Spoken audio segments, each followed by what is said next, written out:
Hi and welcome to my first real video about doing black and white photography. I'm just going to start in my hometown Bedford. I'm not going to be filming a lot here at all. It's mainly going to be in London. But what I'm doing is I found this old Tura film in my friend's camera case and I just decided I'll try and take it. It's actually really out of date. It was actually expired in 2007 and I put it in this camera. The reason it's in the Praktica rather than the other cameras I've got is I know that this camera works. And I've got a 28mm lens on there and it's 100 ASA film. So because it's the first day of proper being able to go anywhere you like, I've decided I'm going to go for a walk to see my mother, but also there's a few places I want to photograph on the way with this film. So what I'll end up doing is I'll end up taking, once I've taken the photographs, I will then develop them and scan them for you. But I'm going to do this video before I scan the prints because I'm still waiting. Obviously I'm still waiting for the chemicals to arrive and stuff, but I'm actually just out and about at the moment, and this is the river in Bedford, and I'm actually on the south bank. Okay, so this is the Borough Hall. It was used to be called County Hall. It was actually completed in 1969.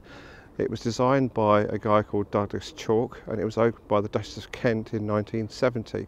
What's kind of interesting about this building was they didn't know how big the county would become, or in the sense of the amount of people who lived here and those sort of things. They actually built an additional level on top that they could use if they wanted to extend or build on the building. It was already there, it was already pre-built.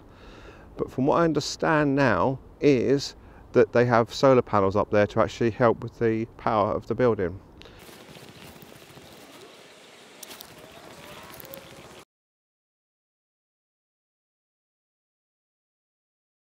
Okay, so I'm just on a kind of little walkway now. I'm going to a little village called Alstow where I went to school, and I've been up around my county hall and they were actually doing the COVID tests there, which was quite a surprise. And I just took a shot of the hospital. I didn't want to do too much up there, but this is the way I used to walk to school as a kid. Now this before was a car park, but it was actually, there was a factory on this side and not car showrooms. But this takes me back, I say, to when I was a tiny tot, but this has all changed. It's nothing the same as it used to be. Even the bridge has changed since I was a tiny tot. And where you used to have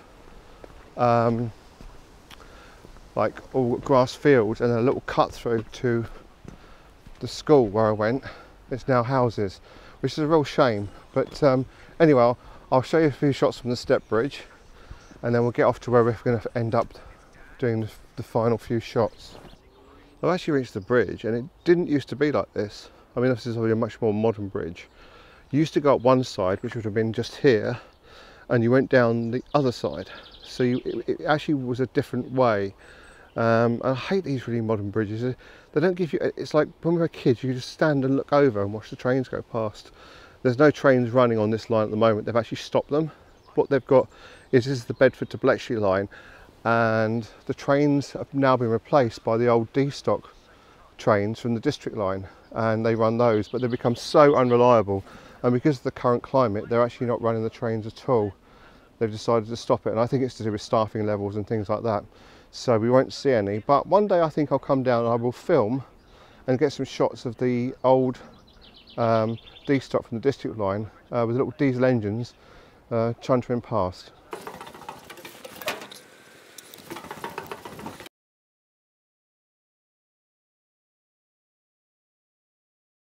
There used to be two pathways, this one going on here into a park.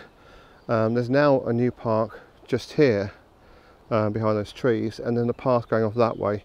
Now the path I'm going to use is this one because it takes me to easier and closer to where I'm going to go. But this, as I say, is part of a new housing estate, and we used to walk literally a direct path across there and through a little gate. It was all rough ground. It was just lovely. I remember going as a child when I was 5 years old in a frosty morning, walking down across this pathway with all the other kids from the other side of the railway line.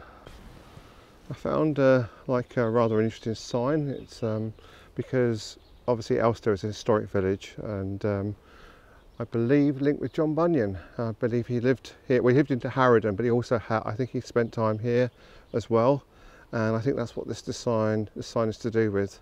But it tells you other places you can get to, a place called Mile Road, and go around the other side and it says Amter Road, which is where I've just come from.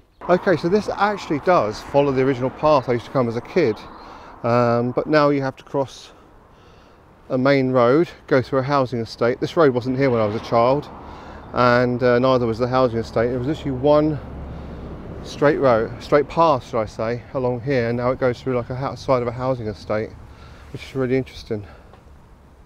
I actually think this is part of the original pathway, other than the new fence to the left and the new lights. This is the original pathway, and the gates are so very similar to what they did when I was a child. Now they've probably been replaced, but it still looks the same. It still has that same feel, which is an absolute delight to me, and just very close now to where I wanted to end up on this walk, and it's taken a lot less time than I thought it would. I'm sorry if the camera's really jerky. I'm in the process of getting a new camera, and it's on order. Typical waiting stock, and plus with all that's going on, it's probably going to take a month or so before I get it, but I'm very close to where I want to be.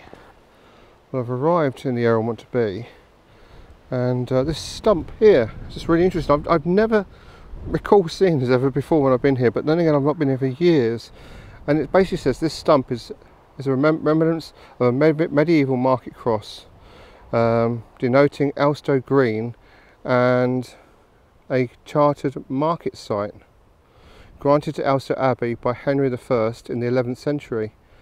There you go.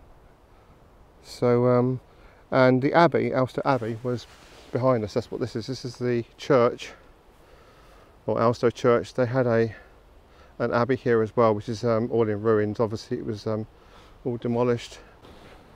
As you can probably guess, I'm not a history buff at all. Sorry, I put my glass on.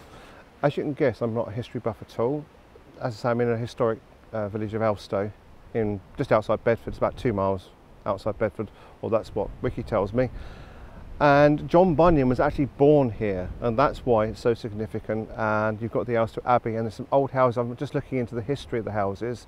I'll just take a few shots of them and I'll show you the pictures of them, but I won't go into the history of that because history isn't my thing.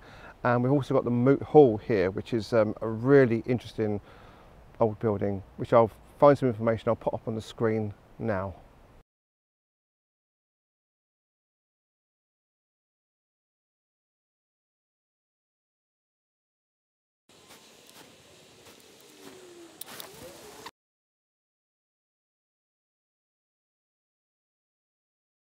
I took a shot of these houses about 20 years ago, and I'm seeing if I can find the negative. It was done on a medium format camera, but I was really fortunate at the time, and there was no cars parked here. But I think the negative is actually damaged, so it's going to be a problem. But I'd love to be able to show you it. I couldn't actually get round into the church. I didn't really want to go in, but there you can see the remains of what's left of the abbey, and of course there's the actual abbey, the church, just there from a different angle. And I understand now, having looked it up, John Bunyan's mother and sister are buried in the church, or in the graveyard anyway.